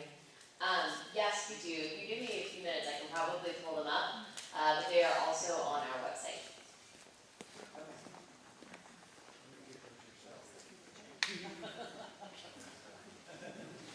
Are they subject to change? The public hearing portion is closed, guys. I'm sorry, but you cannot ask any more questions right now. I'm happy to also, we are pulling those up right now, but just wanna, if you wanna ask another question, we could be a few minutes to do that. The water usage, I didn't see that in the PUD anywhere as far as being rural water. Is that something that's gonna be defined in there? Or maybe I overlooked it and you could point it out to me?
northeast corner of the, northwest corner, excuse me, of the site.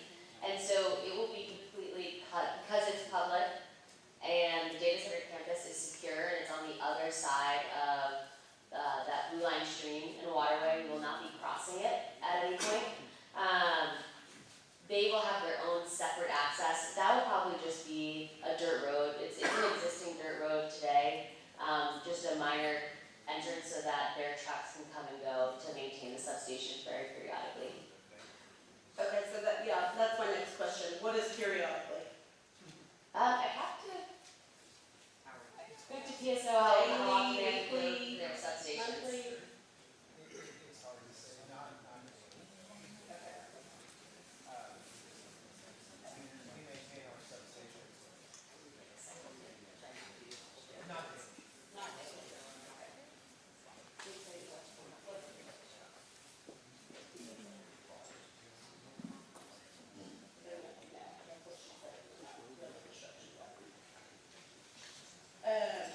Okay, so yeah, any of them will be on the Highway 72 side, so that's what, are you saying there's no entrance on the Highway 72 portion of this? That's correct. That's correct. That's correct. Okay.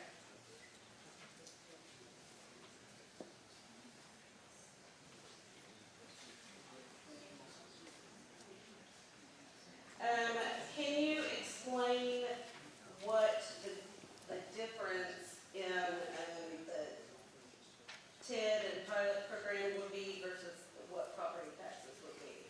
What are the dollar amounts there? Really quick, I just wanted to make sure I addressed your question, just to be a second to get it up on the screen. But this would be the operational access for the PSO substation. It's a dirt road that's sitting there today.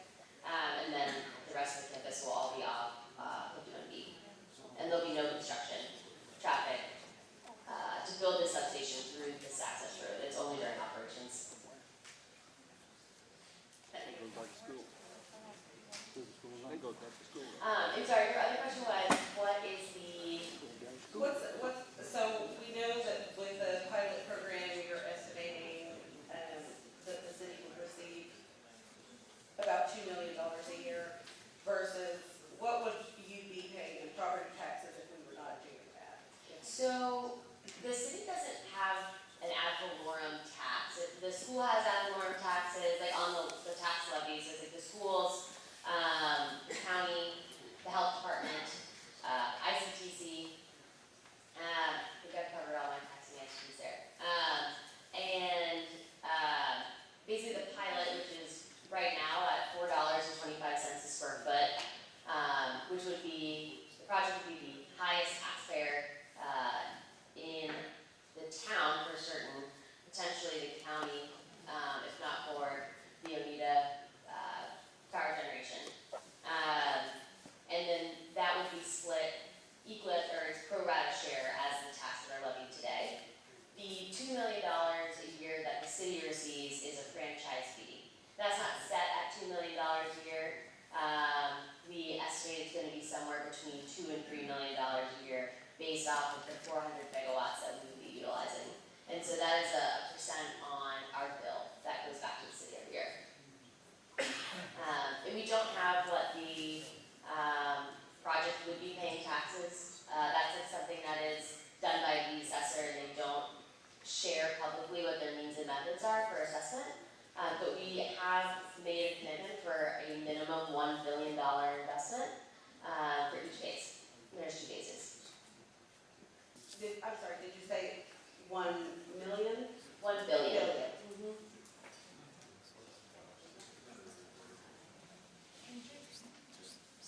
Yeah, that would be try to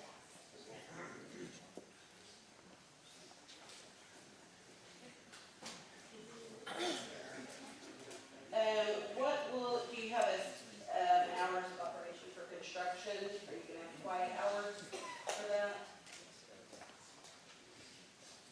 Yeah, we would have quiet hours. We would work with the local AHJs on jurisdiction and work through whatever those might be, the restrictions that are put on us for quiet hours or noise reduction.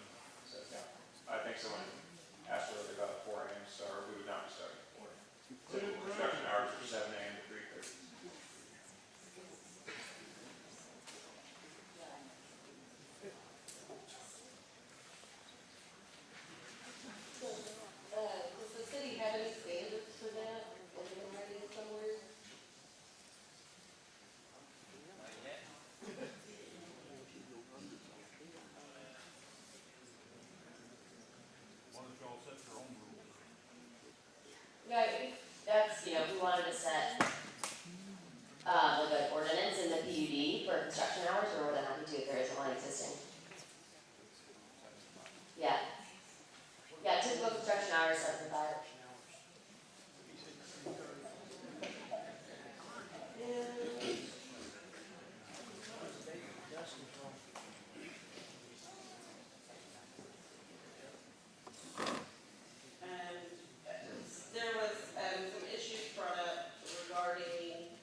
The acreage was not in the required uses.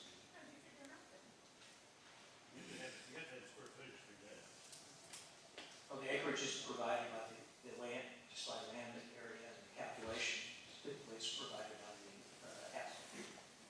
Well, the agenda is 270, documents are 289.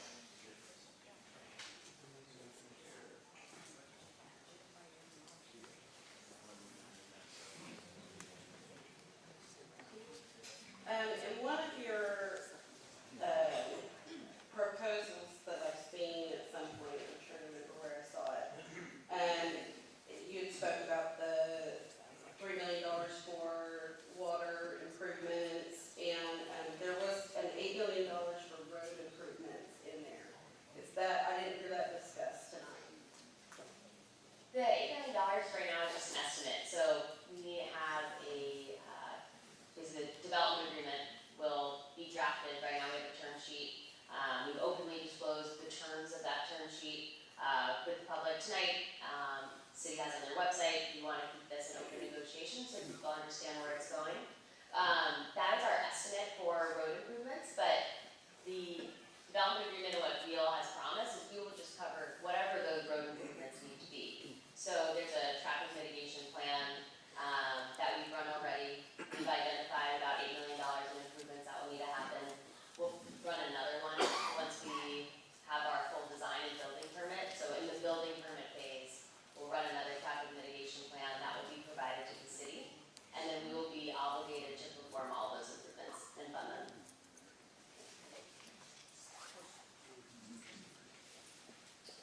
Yeah, would that just be city roads, or would that be? City, county, and ODOT. Okay. Yeah.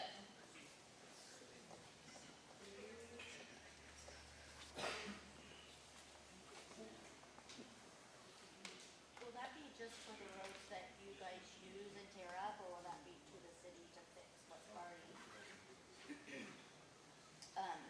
fixed? You mean like roads that we wouldn't utilize for construction traffic or, no, it does not cover just other roads that are not impacted by the project. So the city would be funding that through their typical methods of funding their road improvement projects. When would the incentive payments begin? Is that at the beginning of the process, after construction is complete? Yes, the commitments that I mentioned, which is the $3 million for parks, $3 million for water projects, $500,000 for a study. We'd actually like to kick off the study upon public approval. So hopefully we can get through the public approval process through June. There's a number of steps after this. This isn't the only one. And then we can provide the city with those funds to initiate that water master plan. And then upon breaking ground, which we are focusing, or our goal would be fall of this year, then that would begin the funding for the $3 million for parks, the $3 million for road improvements, for water improvements. We would take on the road improvements at that time as well. And then anything else that we're currently negotiating with the city would be on the upfront. So we want to do that upon breaking ground, not upon TCO, which I think is pretty typical for these types of projects. As it relates to the taxes and the pilot payment, that would be January of the calendar year after the site is finished. So if it finished in fall of 2028, January 1st, 2029, that pilot payment would start. Would that be after phase one is completed, or all phases? Phase one. And do you have any, do you have a surety bond for like the completion of the project or maintenance surety bonds? There's not a surety bond for the private parts of the project. For anything that we're doing, until you can jump in here, that's like public infrastructure that we're touching. Yes, there's surety bonds that when we start work, there's a bond to make sure that work is covered. It's a form of guarantee we can give. And then, as it relates to finishing the project and receiving the pilot, we have to invest $1 billion per phase in order to meet the terms of that agreement.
initiate those payments until 2029, for example, you would do a CPI index to 2029 and it would escalate 1% from there.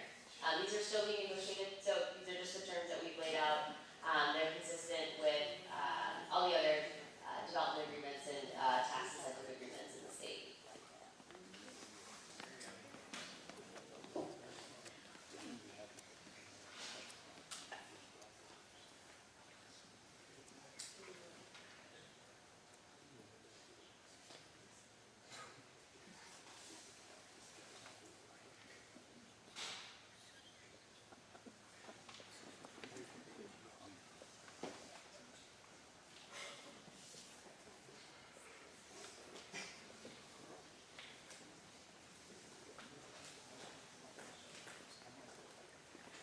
Could you discuss the e-waste that was mentioned and what your plans are for that?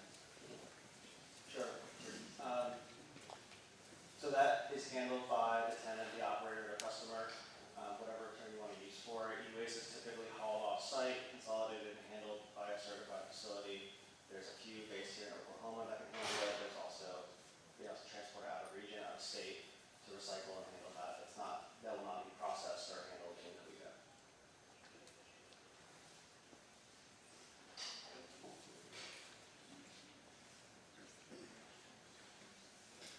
Can you describe what kind of battery storage you would expect to have on site? So as discussed earlier, we're happy to amend the PUD, if it's not already in there, to explicitly remove reference to battery storage systems.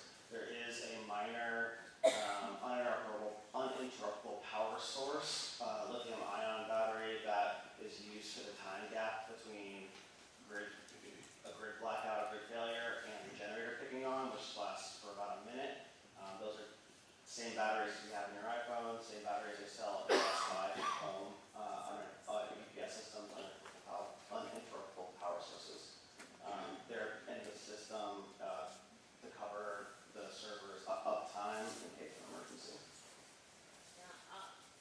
It's very similar to backup generators at a hospital. So when power goes out, it's just something to bridge the gap so the whole building doesn't fully turn off in that 30 seconds or so while the generators turn on.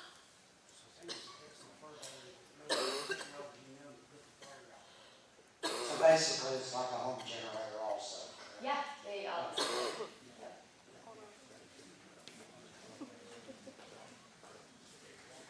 And will 51B, do you expect that to be widening for the construction traffic? Yeah, we do. We expect that to be widened for turn lanes. Would that be during construction or after? That would be during construction, so we want to widen that going into the project. Will there be a light there? I'm sorry? Will there be a light there? I don't believe the traffic mitigation plan right now, which is made by a third-party engineer, the volume of traffic right now does not trigger a light. We are going to redo the traffic study just to update it based off of 2026 numbers for Coweta and then our final design. So that could pop up and happy to discuss that further.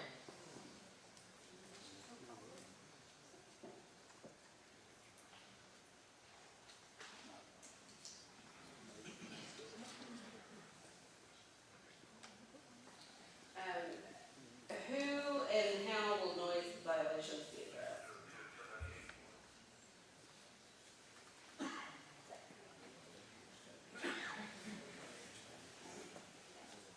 So right now the way we have it structured is for the PUD, there's a third party that will come and do sound monitoring upon operations of the project. So they would do it periodically as is outlined in the PUD and report that to the city. And then we must comply to meet those sound limits if we are not already. And there are penalties in place for that, and the city also has ordinances and penalties if you do not comply with the ordinance. That's true that it'd be our ordinances that would apply. Those fines would be $200 a day. We had submitted a provision that would allow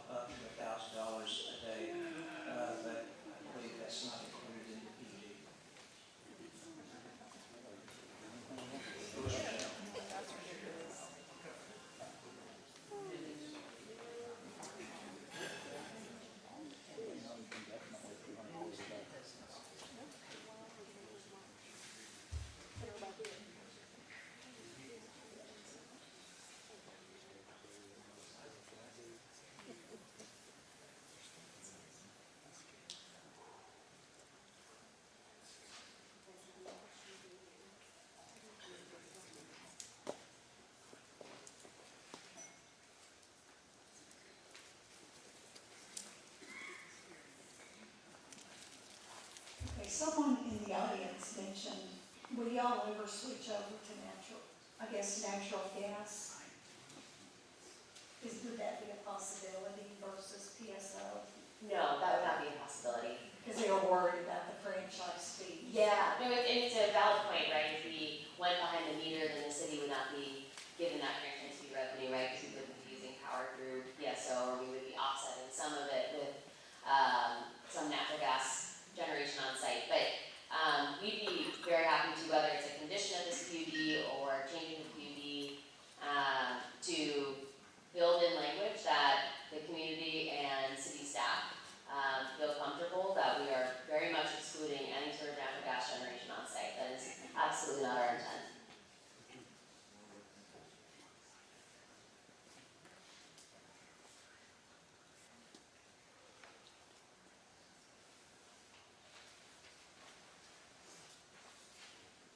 Okay, I have some questions on the landscaping and buffering. Could you explain why the south side is so much different than the north side? I know it's rated agriculture, but there is one house just barely across the street. I'm not sure if it's 297. So why is he not taken care of unless maybe y'all are thinking about purchasing that land in the future? Sorry, I'm trying to go to site plan.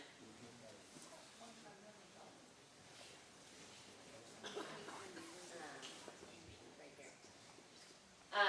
One thing in particular with this area to the south, it sits lower, and in order for us to, the project is already sitting up higher, the topography, so in order to create a berm, we would not be able to. And we felt the main impact for residences would be particularly this neighborhood here, where we increased the setback to 300 feet, but also have created putting the entire project on the other side of this wetland to create that distance. And we have had discussions with this landowner. We understand it will be an impact to them, but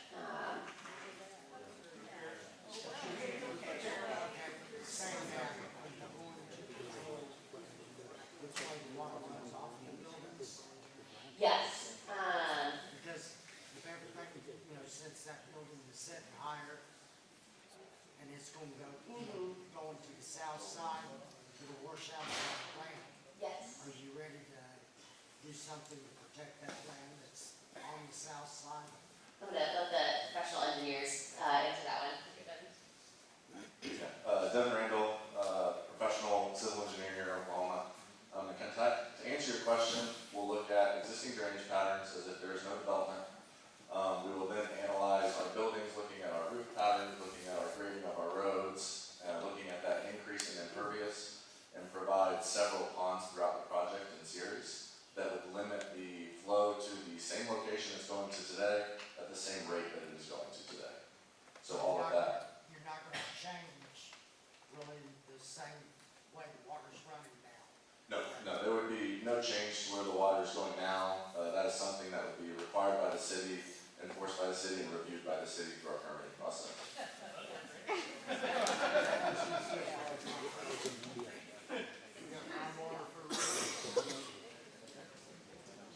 So I'm still not clear on the south boundary. You can't build a 10-foot berm, or are you saying that the homeowner isn't interested in that?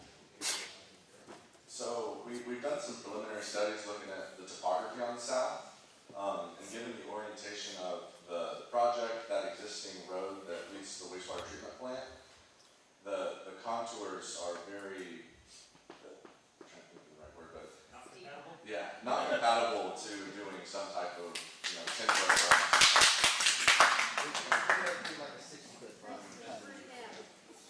I mean, It'd be really cold. well, it may, but right now they have nothing for that homeowner, but you said the homeowner's fine with that. They don't care about the homeowner. That's what she said. And there's other landowners too. They said it wasn't compatible either.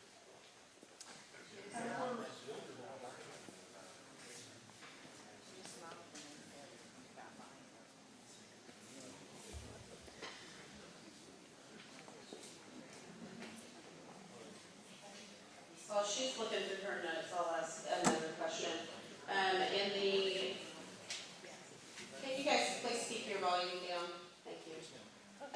In the noise section, it states that during an emergency operation, the noise level limit does not apply. What constitutes an emergency, and is there a time limit on that?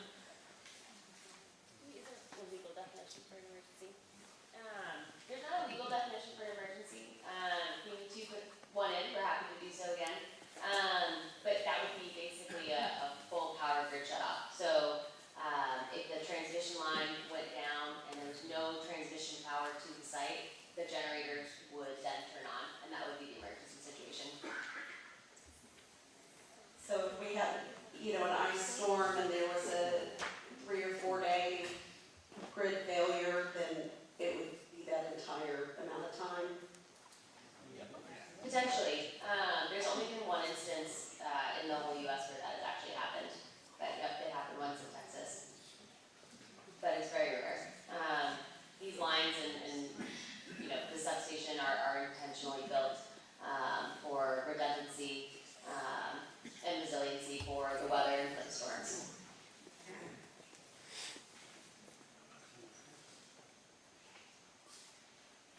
On the noise study, I believe it stated in there that y'all were required to, I guess, do the study once a year and then report that back to the city. Is that correct? That's correct. Yeah. So I guess my question is to the city then, what if you get some complaints from neighbors that they think it's louder than that, and that year hasn't come up? What is it that the citizens are supposed to do at that time? The city can request at any time for a noise study.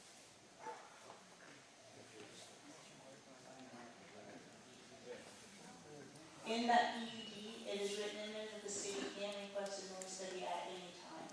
If we get multiple complaints, we will request a noise study at that time. If a noise study is found that it is too loud, what will the city take at that time? As part of the PUD, we have to give them mitigation measures, and then we will find them for day. What does a study entail? That is for their engineers to answer. We can talk a bit about what the studies are. A noise study includes, as they already documented, what the ambient noise is, and then measuring the hourly sound intervals over time, and modeling that out the distance. So being able to see what is it at the building site, what is it at the property line.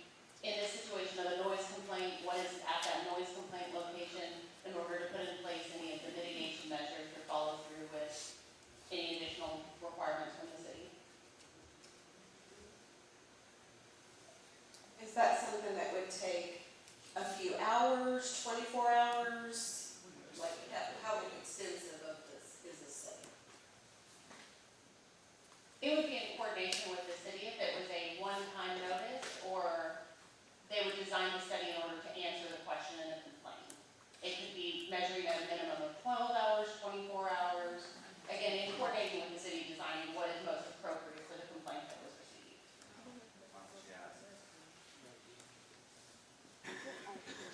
Yeah, I'm happy to provide what our current study is and the level of detail that's in that study. I have a quick exhibit from it today, just for my notes so I can speak to it, but happy to provide what we modeled today. It gives you a sense too of what it looks like and how detailed it is.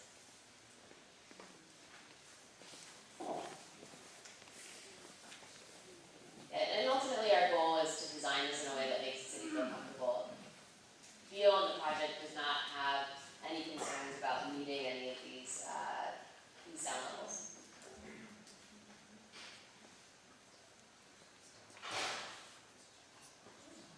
One gentleman presented the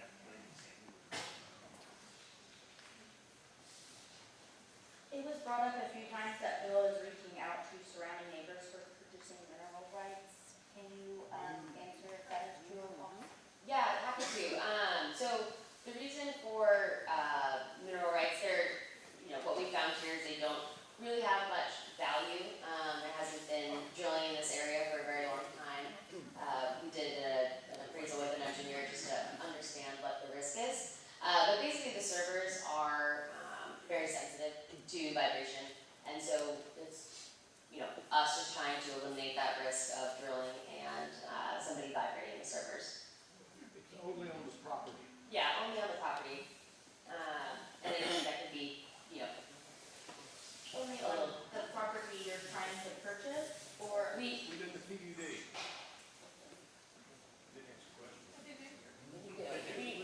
We have reached out to, there's like 2 neighboring parcels that are right next door that were in the same section line. So, yeah.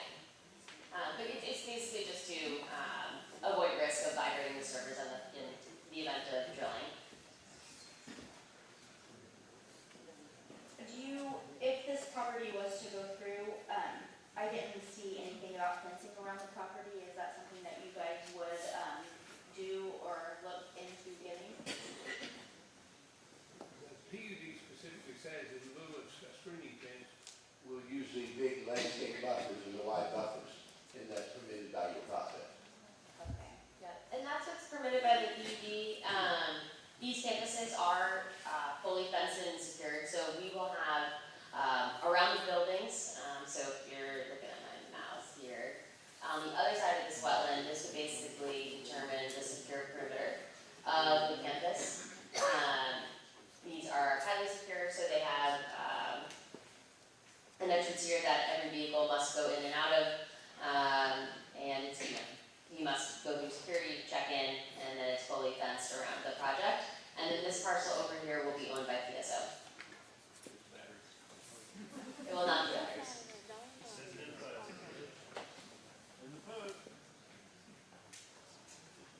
I have one last question. There's been many changes that, on your layout. When would you expect to have a final layout of how you want to build this property? At the building permit phase, so the PUD basically creates, as we mentioned before, we call it kind of the donut plan. So it's all of the restrictions that protect the neighbors, it protects the sound, the building heights, all of those uses that are restricted. And sort of like if this was already, in industrial like or industrial zoning or single family homes, right? If you had a single family home and it was zoned for single family, you would then take those drawings to the city. They would then evaluate that it meets the needs of the zoning code, and then they would move that building permit forward. We want to be very transparent with how our site is developing and staying within the PUD. If we needed to change what is approved in the PUD, we would have to come back to the city for a variance and go through planning commission for you all to approve any variance.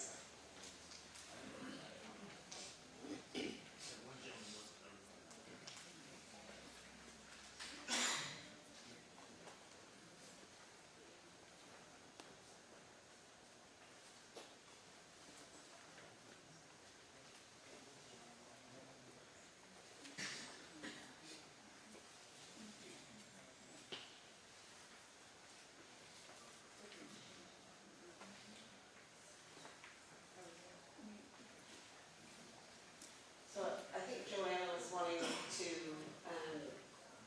ask, or someone had asked a question about basically, kind of an extensional to what you just answered, and that there doesn't seem to be a whole lot of control in design change, like from one thing to a completely different design. Is there any